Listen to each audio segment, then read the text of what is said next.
Na questão das duas propostas de emendas constitucionais, visa principalmente esses tributos indiretos, que incidem sobre o consumo. Mas não apenas. Então, o que acontece? Nós temos essas duas propostas paralelamente no Congresso Nacional e nós temos outras que estão sendo também avaliadas e estão ocorrendo a tramitação no Congresso Nacional que tratam a respeito de outros tributos. Por exemplo, além dessas duas PEC, nós temos outras 4 propostas que alteram, né, o Sistema Tributário Nacional e que foi chamado, por exemplo, de um fatiamento da reforma. Por exemplo, o PL 2337 de 2021, que é a reforma do imposto de renda e que durante o ano passado e começo desse ano principalmente foi muito debatido, né, sobre a questão da tributação de lucros, sobre a redução da alíquota de imposto de renda. A tributação de lucros começou com 20%, foi mudado para 15%, que hoje possui isenção, o lucro não é tributado na sua distribuição. Para fins de uma equação, seria reduzido a alíquota atual de 15% do imposto de renda, 15%, não estou falando do adicional, de 15% para 8%, e uma redução progressiva da contribuição social de 9% para 8%, e aí depois teria a questão de bancos, dos atuais 20% para 19%, e as demais instituições financeiras de 15% para 14%. Então, mais outras particularidades, principalmente quando envolve a questão do planejamento sucessório, que aí eu já não tenho mais a questão da distribuição para a pessoa física, numa empresa operacional. Eu tenho a distribuição, por exemplo, para uma empresa de participações, que pode chegar numa empresa familiar, que pode e até chegar na pessoa física, tem todo um trâmite. Então, essa proposta, essa alteração, ela perdeu um pouco de força durante o decorrer do ano, ela foi muito debatida. Eu acredito que é uma contrapartida, inclusive, que está sendo provocada na questão dos combustíveis para suportar algumas desonerações tributárias. Então, esse projeto de lei também faz parte. Ele é menor do que as duas PECs, que nós já vamos falar, mas ele também faz parte dessa reestruturação do nosso sistema tributário. Tem, por exemplo, a proposta de unificação das contribuições sociais relacionadas ao PIS e à COFINS em uma só contribuição, que é a conhecida e chamada CBS, que é a Contribuição sobre Bens e Serviços. Então, o sistema de PIS e COFINS seria alterado para uma contribuição que teria também não cumulatividade, algumas especificidades, e foi debatido muito aqui, criticado sobre a perspectiva das empresas prestadoras de serviços, que seriam de certa forma prejudicadas, mas que prevê a extinção das contribuições sociais e substituídas por uma nova contribuição de maneira unificada, que de certa forma simplificaria bastante o PIS e a COFINS, e que sempre que eu tenho as nossas lives, os lançamentos, as nossas aulas, mentorias, eu sempre falo que grande parte das oportunidades se concentram no PIS e COFINS. Pelo menos da minha experiência, dos mais de 60 milhões recuperados, 80% foi PIS e COFINS, sem dúvida. 70%, 80%. Então, esse projeto ele teve mais força lá em 2020, ganhou bastante repercussão, era um dos projetos para se iniciar, até porque o PIS e COFINS foram duas contribuições que houve muita discussão, muitas decisões. Então a exclusão do semestre da base de cálculo PIS e COFINS, tem várias discussões a respeito da exclusão de tributos da base de PIS e COFINS, a própria decisão relacionada ao conceito de insumos. Então é um tributo que perdeu talvez um pouco da sua eficiência, até porque ele foi criado de maneira meio Frankenstein. Vamos pegar aqui a incidência, vamos fazer um subtrativo indireto, que é uma mistura aqui de imposto contra imposto um pouco diferente. Ele foi um pouco meio Frankenstein, mas enfim, não é assunto para agora.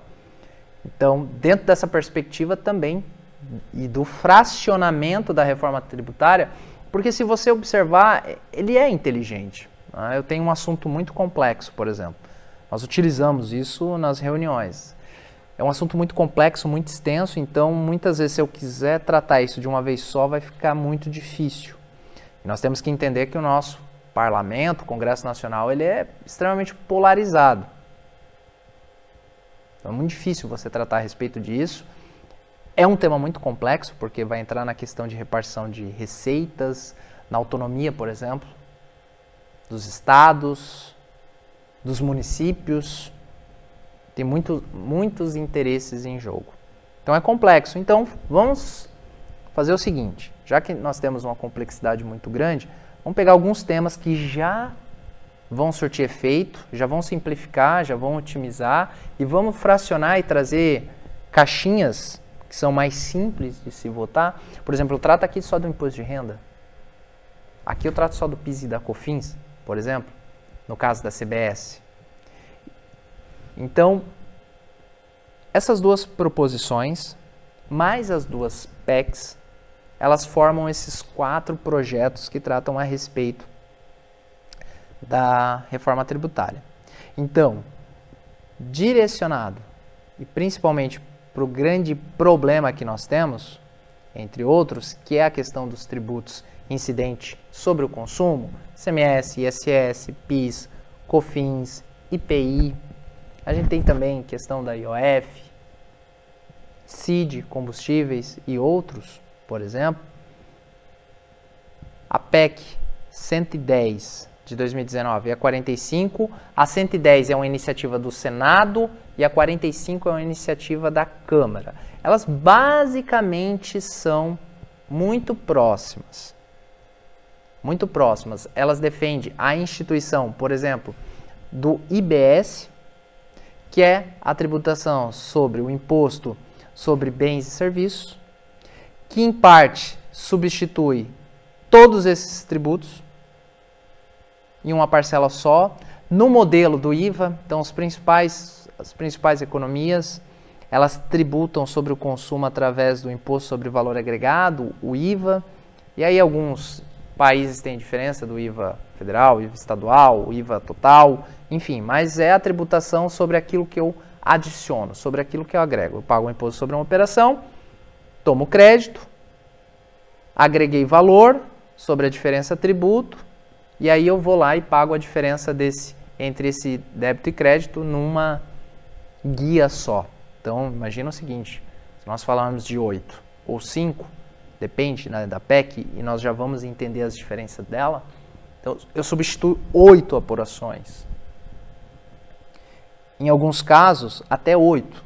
É um pouco difícil, né? Porque tem declarações, por exemplo, o FD fiscal, ele vale para o ICMS PI. Não vai chegar a 8. Mas olha a quantidade de obrigações acessórias que eu elimino. Olha a quantidade de apurações que eu reduzo. Olha a quantidade de legislação que eu suprimo. E o efeito prático é, claro, a redução na necessidade, talvez, de pessoas para fazer isso. E não significa que vai ocorrer, por exemplo, desemprego. Isso não vai acontecer. O mercado, ele sempre se acomoda, sempre se ajusta. E vão surgir novas oportunidades. Sempre foi assim. Então, esses dois projetos de lei, eles visam principalmente esse ajuste no sistema tributário sobre os bens incidentes sobre o consumo, criando uma nova forma de se tributar através do imposto sobre bens e serviços, que tem por objetivo unificar esses tributos, criando uma nova forma de tributar, e aí concentrando as arrecadações e fazendo o partilhamento dessas receitas entre municípios, estados e a União, e com isso tornando esse ambiente mais simples, esperamos que eficiente, simplificado, muito menos caro, mais previsível, mais seguro, porque aqui nós também conseguimos reduzir grande parte das discussões, das questões relacionadas à interpretação e assim sucessivamente. Agora eu vou falar para as empresas. Eu falei para o profissional, agora eu vou falar para as empresas. O que muda o que pretende mudar? É criar essa simplificação, uma maior previsibilidade, ou seja, você sabe que você vai pagar X% sobre isso daqui, aquilo que você agregou. Consequentemente, uma redução na hora de pessoas dedicadas a ficar registrando, a ficar lançando, a ficar conferindo apurações, tornando teu custo operacional menor, principalmente administrativo, reduzir aquelas quase 2.000 horas ano só para processar, apurar. Gilberto, faz uma conta aí. Coloca aí 2.000 horas anos dividido pela quantidade de dias úteis. Quanto que dá, mais ou menos aí? Só para a gente ter uma noção. Faz uma conta aí. Se vira para saber quantos dias úteis tem no ano. Diminuindo essa quantidade que deve ser aplicada, por exemplo, nas operações da empresa. 60 dias, 52 semanas vezes 5 dias. Olha, quanto que dá? Repete. 260 dias. 260. 52 semanas, né, vezes 5 dias. É, quase eu passo o ano, é praticamente... 7,7 horas. Praticamente a pessoa passa o ano, certo? Só para registrar, apurar e pagar. Por exemplo, ela não tem mais uma atividade. Ela baixa a cabeça e faz praticamente isso. Então, o que acontece? Essas horas, com certeza, grande parte vão estar disponível para que essa pessoa exerça uma atividade, e não que isso não seja estratégica, mas outras atividades, ou reduzir a quantidade de pessoas, por exemplo. E tornar menos burocrático, pode parecer ou não, mas a burocracia de um país, ela reflete no índice de corrupção. Aí tu vai falar, Marcos, uma coisa não tem nada a ver com a outra. Mas se você procurar os maiores índices de corrupção, estão principalmente relacionados à burocracia, porque você cria possibilidades de acerto, de arranjos e tudo mais. Então, para as empresas, o que se busca, e principalmente aqui, é tornar o ambiente muito menos hostil, muito mais propício ao exercício da atividade empresarial. Fazendo isso, nós vamos buscar trazer investimento para o país, tornar as empresas brasileiras mais competitivas, ou seja, melhorar esse ambiente, esse ecossistema, porque o Brasil ele é um país, apesar de todas as suas dificuldades, que vai muito bem no empreendedorismo. Tá? Então nós precisamos melhorar, né? Eu sempre digo, o Estado ele não tem que ajudar, mas ele só não atrapalha. É só ele não atrapalhar que o mercado consegue se ajustar. E não tem, ao meu ver, um programa social mais eficiente, por exemplo, que a geração de emprego. Não tem Bolsa Família, não tem Bolsa isso, não tem Bolsa aquilo, não tem... E eu entendo que esses programas sociais, eles são necessários, sim. O Estado tem que cuidar das pessoas mais vulneráveis.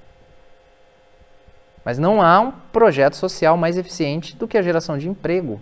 E a geração de emprego ela está intimamente ligada ao ambiente ser favorável ao exercício da atividade empresarial e empreendedorismo. Ponto. Ponto. Então, sim, o que se busca aqui para as empresas é resolver esse problema de insegurança, de notificação. Você não sabe se paga para um, se paga para outro. Quantas vezes eu já sentei na mesa com o empresário, pô, eu tenho uma operação aqui, aí o município quer me cobrar, o Estado quer me cobrar, eu quero pagar, mas eu não sei para quem pagar. Se eu pago para um, o outro vai lá e me cobra, eu tenho que pagar com multa, e aquilo que eu paguei para esse daqui, eu vou demorar muitos anos para recuperar. Então, é difícil você explicar isso para um empresário. É difícil. Talvez uma das coisas mais difíceis que eu entendo, que é trazer para uma reunião com diretores e empresários, é conflito de competência. Dá vontade de chorar explicando isso para um empresário. Que ele só, cara, eu só quero pagar. Eu só quero pagar, entendeu? E aí você fala, não, para quem que eu pago? Veja bem. Não é bem assim.